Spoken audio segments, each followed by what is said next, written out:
The 2024 NFL season is officially over, but that means it's time to look ahead to the 2025 NFL season, and the first thing we can do when doing that is to look at every NFL team's biggest need going into free agency and the NFL draft in April. Without further ado, let's begin. Arizona Cardinals. Biggest need for them is pass rush, and you should get used to hearing that because there are a lot of teams that can really use a pass rusher. You can never have too many good pass rushers, but basically the point is last year, the leading sack man on the Cardinals had just 5 sacks, and it was Zaven Collins, who's an outside linebacker. So the Cardinals don't get any pressure on anybody, and that's really what's missing for them and for them to take the next step. So I think they really need to invest heavily in the defensive line. The Atlanta Falcons, biggest need, pass rush. Again, might sound repetitive, but listen to this, and this is a great stat. Last year, Falcons were 31st in sacks. They are last in the league in sacks over the last 5 years. They're last in the league in sacks over the last 10 years, and they're last in the league in the sacks over the last 20 years. So the Falcons have always needed more pass rush, and they're one guy who maybe had somewhat of an attention-grabbing skill set, Matthew Judon, looks as though he's going to be leaving in free agency. So there is literally nothing more the Falcons need than more pass rush. And again, I apologize if that ends up sounding repetitive, but that's really the case for a lot of these teams. Baltimore Ravens, offensive line. Now, this isn't exactly a video talking about, oh, what's the biggest team need? You think, oh, they must suck at that position. And that's not necessarily the case, because remember, there's a thing called free agency. So this is a case of where the Ravens offensive line isn't a position of weakness, but with the amount of free agents they have, Ronnie Stanley, Patrick McCarry, they're free agents. Reserve offensive lineman Josh Jones and amazing driver Ben Cleveland, they're both going to be free agents. So that's, about half their offensive linemen are not going to be under contract. So they're going to need to draft some offensive linemen if they want to keep that dominant run game going. And they're also probably, it wouldn't hurt if they got a new kicker too, considering Justin Tucker's offseason. Buffalo Bills, wide receiver. This is a somewhat reasonable and pretty obvious choice. Now, people may say, well, Josh Allen just won MVP, even though he probably shouldn't have. He won MVP, so he can make do with all of the lack of receiving options. But I'm telling you, they had no 1,000-yard receiver. Khalil Shakir is a solid player. Keon Coleman is a guy that looks like he could have some potential, but there's no real big play threat here on the Bills' offense at the receiver position. The Bills' offense will always be a threat because of Josh Allen, but they could afford to make his life a little bit easier by going out and getting a big name wide receiver, because let's just be honest, is Amari Cooper that guy? Amari Cooper he's one of the most inconsistent. He's like Casper the Ghost. He was supposed to be the big name acquisition that was going to shore up the receiver room last year, and he just kind of disappeared. So if they can add another receiver or two, I said they should have gotten Brian Thomas Jr. last year in the draft. So imagine that, him with Josh Allen, that would have been pretty good. But either way, so I think the biggest position of need for the Bills is the wide receiver position, and I think a lot of Bills fans would agree with me. Carolina Panthers, the biggest need is their interior defensive line, which is also basically their run defense. Now, you're going to say to me, oh, that seems very specific. Well, Panthers last season were just the 4th team in history and the first team since 1980 to allow 3,000 rushing yards. And in an era of the NFL where throwing the ball is kind of in vogue and running the ball, running backs are replaceable, all this stuff, if you're consistently giving up huge chunks of yardage on the ground defensively and your opponents are constantly getting 2nd and short and 3rd and short, you are not going to win a lot of games. And that's exactly what we've seen in Carolina over the last, the last several seasons, but last year especially. They will get Derek Brown back, but they really, either in free agency or the draft, they really need to target this position. Chicago Bears, offensive line. Now, a lot of the sacks that Caleb Williams took, he's one of those quarterbacks, he'll hold on to the ball looking for a big play. He's a home run hitter, similar to baseball, a guy who will hit, nowadays everybody's like that, but back in the old days, you had guys who would hit either 300 and over, but they'd be light hitting guys. But then you would have the power hitters like Adam Dunn, who'd get you 40, big flies, but also 200 strikeouts. Like, that's kind of what Caleb Williams is as a quarterback, where he's going to hold the ball, but he's got amazing arm talent. He'll make plays downfield, but he's going to take a lot of sacks. But still, the offensive linemen, in order to help Caleb Williams do his thing, I do think they need to improve their protection. I mean, I know he was sacked 68 times last year, and again, a large part of that you might say, well, is because of his play style, but still 68 is a lot. So if you have a franchise quarterback, you have a young franchise quarterback, and you really want to make sure that he lives up to his potential, you got to give him some protection on the offensive line and invest in that area. Cincinnati Bengals, pass rush. Now, this is interesting because the Bengals had the guy who led the league in sacks last year, Trey Hendrickson, at 17.5, and you're saying, wait a minute, that's the position of weakness? Yes, because think about it. The reason the Bengals didn't make the playoffs was largely because of their defense. And again, a large part of bad defenses go back to being unable to get after quarterback, because no matter how great your linebackers or your defensive backs may be in coverage, unless you got fucking prime Deion Sanders and prime Darrelle Revis back there, guess what? It's hard to cover guys on air for more than 3 or 4 seconds. It's just hard to do. So if you're not getting pressure on opposing quarterbacks, and that's basically what nobody outside of Hendrickson could do last year for the Bengals, then you're going to give up a lot of points. And it doesn't matter if you have an elite offense and your quarterback leads the league in passing yards and you have the best receiver in the league, you're going to miss the playoffs. So Bengals desperately need to invest in the defensive line and pass rushers. Cleveland Browns, quarterback. Now the Browns need a shitload of things, but it all really doesn't matter unless they get a quarterback. Now we all know about Deshaun Watson and what he's done and the fact that he's probably done in the NFL now after another Achilles tear. But the other quarterbacks that the Browns trotted out in his place last year were also very, very stinky. So if you don't have a quarterback, it doesn't matter what else the Browns, how strong they are at other positions. The quarterback is the foundation. It's the biggest building piece. And so they really need to go for a quarterback. And especially now, if they're going to lose Myles Garrett, because Myles Garrett wants out, maybe getting a quarterback, maybe it'll convince him to change his mind. I don't know. But they need something at the most important position if they want to be relevant or if they want to have a chance at winning games in the near future. Dallas Cowboys. Does this even count? I said head coach is their biggest position of need. I mean, head coach is a position, right? So you have all these great young candidates, and they decided to hire 51-year-old Brian Schottenheimer, who has been in the league for 2 decades, and he's never been a head coach before, but his record as an offensive coordinator, outside of, he had some good years with Seattle when Russell Wilson was in his prime, but outside of those Seattle years, his record is really, really not that good. And so it just such an uninspiring type of hire that you think, it's like the Giants hiring Pat Shurmur or something. It's like, what the fuck are you doing? Why are you hiring this guy? There's nothing.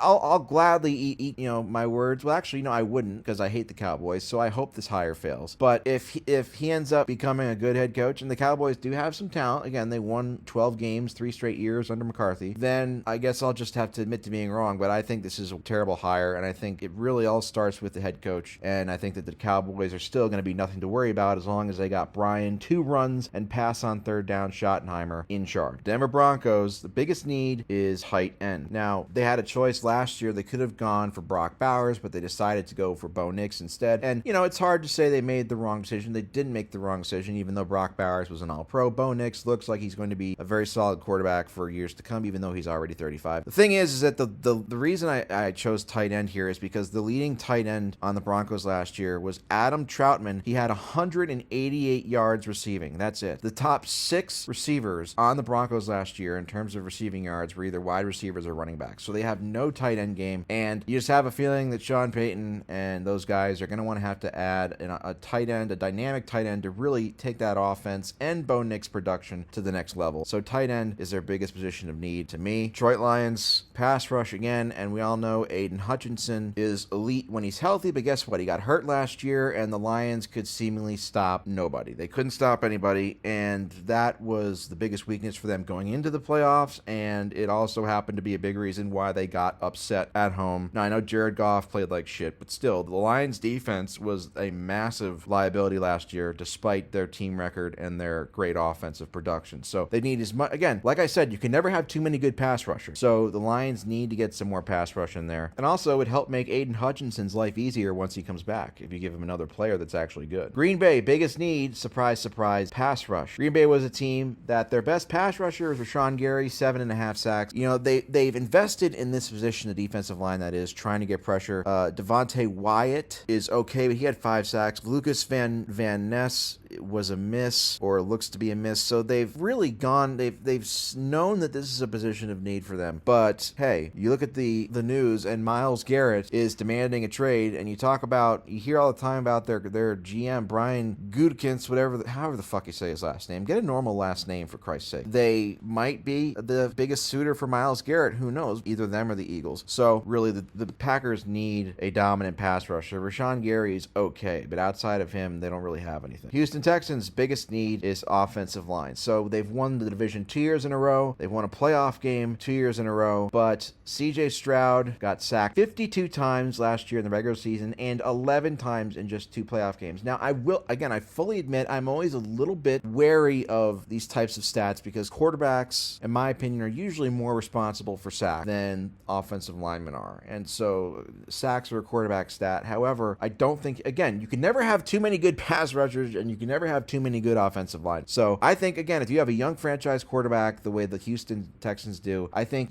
even if the sacks are largely a quarterback's fault, you should invest in that position. Although I wouldn't be surprised if they try to go for a receiver too, because Tank Dell, unfortunately, just can't stay healthy. But offensive line is their biggest weakness, in my opinion. Indianapolis Colts' biggest need is quarterback. Now, this is something that, as a fan of Anthony Richardson coming into the league, but the biggest issue is, okay, and this was a guy who was drafted solely off of his physical tools. His stats in college were pretty mediocre, okay? But hey, he's this 6'4" physical freak with probably the strongest arm in the NFL, and he can also run the ball, so you take your chances on him, be like a Josh Allen, you can develop him, hopefully he pans out. That's not what we're going to see here, okay? Unfortunately, the thing about Anthony Richardson is he's inconsistent as fuck and he's not durable, okay? Now, you can, as a young quarterback, you can be inconsistent, but if you're durable, people will give you a chance, but you can't be both. You can't be missing, half the season while also being inconsistent, especially after being the 4th overall pick the way Richardson is. He completed 48% of his passes last year, had more interceptions than touchdowns. He's just a walking injury. He just isn't, he's not the guy. He's not the guy moving forward, and it's pretty obvious at this point. So if I was the Colts, and they're not going to do anything, but at least this offseason, but I would pull the plug on the Anthony Richardson experiment right now and go after a quarterback, but obviously they're probably going to try and give him one more year, but I would pull the plug right now. Jacksonville Jaguars. There's a lot of different positions that you could choose here as the biggest position of need. I went with defensive back, though, just to kind of change things up, because last season, the Jacksonville Jaguars, quiet as it was kept, they gave up 29 touchdowns, and they had just 6 interceptions. They were dead last in the league in opponent net yards per attempt. And so you could also say, well, they need offensive line help because they got their new head coach, and Trevor Lawrence is still considered their franchise quarterback, even though we're going into year 5, and he really hasn't lived up to the hype yet. But I just feel like they need some kind of help on the back end. They have some big name guys. Travon Walker has really come into his own over the last couple of years, the former 1st overall pick. Josh Hines-Allen is an all-pro, former all-pro. So they have guys on the defensive line that can get after the quarterback, or at least by reputation. It's just that they need some help on the back end, at least to make some plays, to force some turnovers. You forced 9 turnovers. They had 9 turnovers forced all of last season. That's disgusting. That's horrific. No wonder they were 31st in both points and yards allowed per drive. So they need some serious help on the back end. I would go for a defensive back, but obviously when your team is bad as them, there's no wrong choice. Going from a team that's been terrible for most of my lifetime to a team that's been really, really good, at least until their last game, the Kansas City Chiefs. The biggest need for the Chiefs, in my opinion, is not going to surprise anybody. It's going to be the left tackle position. It seems like we say this every single year because, well, they got Mahomes and they got this guy, you got to protect him. Here's really all you need to know. Despite all the Super Bowls they've played in, they've played 3 in a row. They've went into 5 of the last 6. Here's the deal. In the past 6 years, the Chiefs have started a different left tackle each of their 5 Super Bowl appearances. So this is a team that has been a dynasty, and they still haven't locked down the most important part on the offensive line. And, if Travis Kelce is going to retire, then it's going to put more pressure on that offensive line and Mahomes to find another a brand new weapon. And it's also, for just entertainment perspective, I hope they get better offensive line so Mahomes can start throwing the ball down the field again instead of throwing all these stupid fucking short passes. God damn you, Matt Nagy. But anyway, so the biggest need is left tackle specifically. Las Vegas Raiders, really easy here. The biggest need is quarterback. I mean, last year they were rotating between Aiden O'Connell and Gardner Minshew. That is just that's just a complete dog shit quarterback competition. And you look at the Raiders. I mean, that's basically, you got Brock Bowers, who's a young stud, first team All-Pro rookie, even though he looks like he's 40. So you got some talent there for a young quarterback. Maybe Shadur Sanders, maybe it's Cam Ward. I mean, we don't know yet, but quarterback in the draft is where they need to be going for. The LA Chargers, their biggest need. This is basically just me. I fully admit I basically was just trying to read off of what the PFF guys were saying, and the PFF guys say that the biggest need for the Chargers is their interior offensive line, guard, and the center. They were very, very bad. They also have a lot of free agents there. Bradley Bozeman's a free agent. Trey Pipkins might get cut. Jamari Saylor struggled in place of Pipkins in the playoff game. So the Chargers are probably going to have a couple new starters in the interior line. And that's what we know Jim Harbaugh wants to do. Jim Harbaugh is really a smash mouth type of guy where he's also a man of integrity, but he's a smash mouth guy, and he just kind of wants to run the ball and not put too much pressure on the quarterback, even though Justin Herbert is a mutant. But yeah, so expect them to try to go after some interior offensive linemen. LA Rams, for me, the biggest need is the offensive tackle. Now, this does change if Matthew Stafford decides to ask out and officially become a trade. For as much as I love Jimmy Garoppolo, we all know on a serious note that he can't stay healthy in his career, and when he has been on the field, he's been turnover prone. So if Matthew Stafford does decide he wants a trade, then the biggest need immediately becomes quarterback. But as of right now, Stafford's on the Rams, and so their biggest need remains offensive tackle, because their left tackle from last year is a free agent. Their right tackle is entering their last year of his deal and wasn't very healthy in 2024. So the Rams could really use a lot of time looking at the tackle spot. Miami Dolphins, the biggest need, backup quarterback. Now, this kind of sounds a little bit dumb, I know, because there's only so many good quarterbacks out there. But I'm telling you, with Tua Tagovailoa being unreliable in his history of concussions, as we saw last year, this team did not look like an NFL caliber offense. Like this offensively, whenever Tua has gone down over the last several years, this team goes from being a team that can put up 70 in a game and a really good offense to a team that doesn't even look like it offensively belongs in the NFL. So if you can go and get like a Tyrod Taylor would be a great insurance policy. Somebody like that, just to respect Andy Dalton, somebody just a respectable backup quarterback, just in case Tua gets hurt again. Because literally, again, none of the other positions matter when you got Tyler Huntley and Skylar Thompson or Tim Boyle, whoever the fuck they're playing. You know, if you got a bunch of scrubs like that, it doesn't matter if your quarterbacks are that bad. It doesn't matter about any of the other positions. So if I was them, I would go after a respected backup quarterback and do what I could there. But hey, I'm just a YouTuber with a stupid name. Minnesota Vikings, the biggest need is the offensive line. They have about $60 million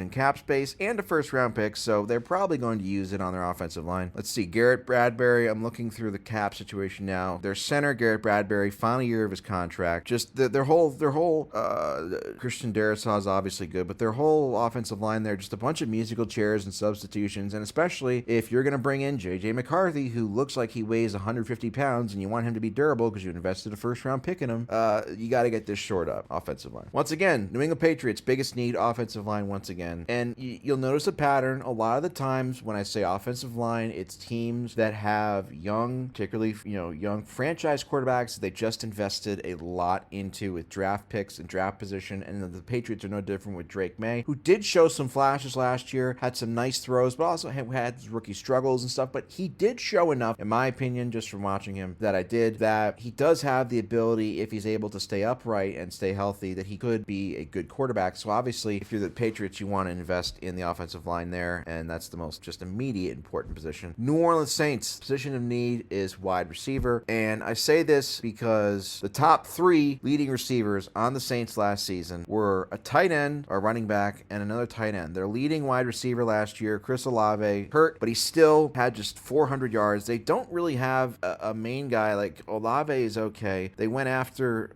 Marquez Valdez-Scantling. They don't have any real dudes at receivers, so they need some receiver. Again, you traded for Derek Carr, and I can go on about Derek Carr being a tease and all this other shit I want, but when you trade for Derek Carr, you make a big play for Derek Carr, you might as well try and go all in with investing in him if he's what you're going to live and die with, because last year they were 5-5 with Derek Carr and they were 0-7 without him. So, you might as well give him some more help at the receiver position. New York Giants, biggest need, quarterback. Pretty simple. They just need help quarterback. It doesn't matter. Nothing else they do matters until they get a quarterback. If you're trotting out Drew Lock, they had Daniel Jones obviously, but Mike Glennon, Tommy DeVito. I mean, nobody cares about the Giants. The Giants are going to be irrelevant as long as they keep trotting out guys like that. At the very least, at least try and address the position in the draft. But knowing the Giants, they'll probably just draft Travis Hunter instead, which is fine by me as an Eagles fan because they're a free 2 wins a year for us, so that's great. Biggest need for the New York Jets is also a quarterback. Now that we know for sure Aaron Rodgers is not going to come back, it's simple. It's just, they tried it didn't work out. So now guess what? Quarterback position for them is a position of need because they have the talent defensively, although their defense underachieved a lot last year once Robert Saleh got fired. So now the quarterback position is where it all starts, so you got to address that. Simply put, you got no long-term solutions at the most important position, so you got to figure it out. Philadelphia Eagles, the biggest need is we need a bigger fucking trophy case, man. But seriously, an edge rusher would be nice. Nolan Smith seemed to come into his own a little bit last year, especially in the postseason.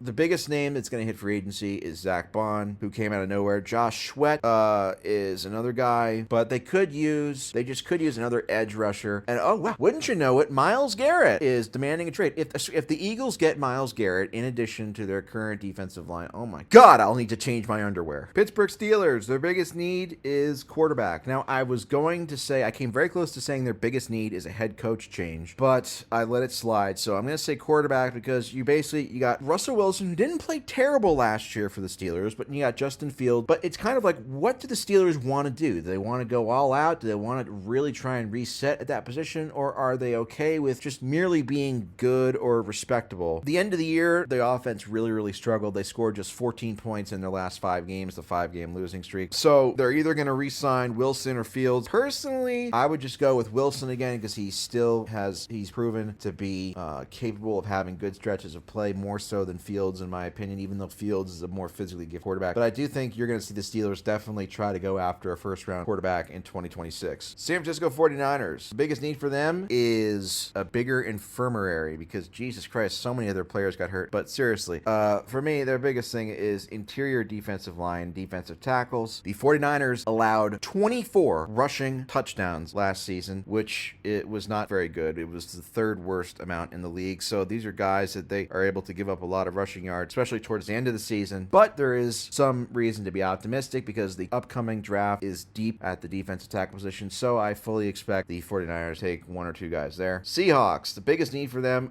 This is controversial. This will be controversial. A lot of Seahawks fans are going to say you want the offensive line, but I went with quarterback, and I think that this Geno Smith being this great rehab, this success story, we're seeing diminishing returns on that. He's a 34-year-old quarterback who's been about league average for the last year and a half or so, and he's good enough to be mediocre with, but do you really, I feel like, gotta try and do something to get a home run hit, at that position. The problem is that I don't think that this particular, free agency class and this particular draft class is super productive or super full of quarterback and where the Seahawks are. But it just feels like as long as you got Geno Smith at quarterback for them, they're going to be running in circles and finishing 9-8 every single year or 10-7 every single year. And I just feel like they need to get off the hamster wheel and make a big splash move at that position if they want to be taken seriously again. The biggest position of need for the Tampa Bay Buccaneers is the wide receiver position, especially since Chris Godwin is going to be coming off of a serious injury. Now, if Godwin was healthy, then this wouldn't be the biggest need. But also Mike Evans, he got his 1,000-yard streak continuing, caught over 11 touchdown passes. So you got a good number 1 receiver in Mike Evans. But after that, it's kind of like, well, who do we have here? Jalen McMillan is still unproven, although he had 8 touchdown catches last year. Baker Mayfield loves throwing to his running backs, Rashad White and Bucky Irving. But they could use another receiver, especially with Mike Evans getting older, and especially with Chris Godwin coming off of a serious injury. Tennessee Titans, I really could basically say everything, but as you guys know, they should need quarterback. They're going to be picking 1st overall. I don't know who they're going to pick. I really don't know who I would pick, but they got to go for a quarterback. Otherwise, their fans, all 50 of them, might revolt. And finally, the biggest need for Washington is their pass rush. They had no consistent pass rush, but also, the Commanders, which defense was their biggest weakness all year, despite Jaden Daniels and their offense being great and being a surprise. They allowed 4.8 yards per carry last year, which is not really, a pass rush thing, but still, they need something defensively. I say pass rush, but really defensively all around. They need some help because that's the biggest reason. I mean, when you give up, 55 fucking points in a game, which they did in the NFC Championship game, there's a lot of room for improvement there.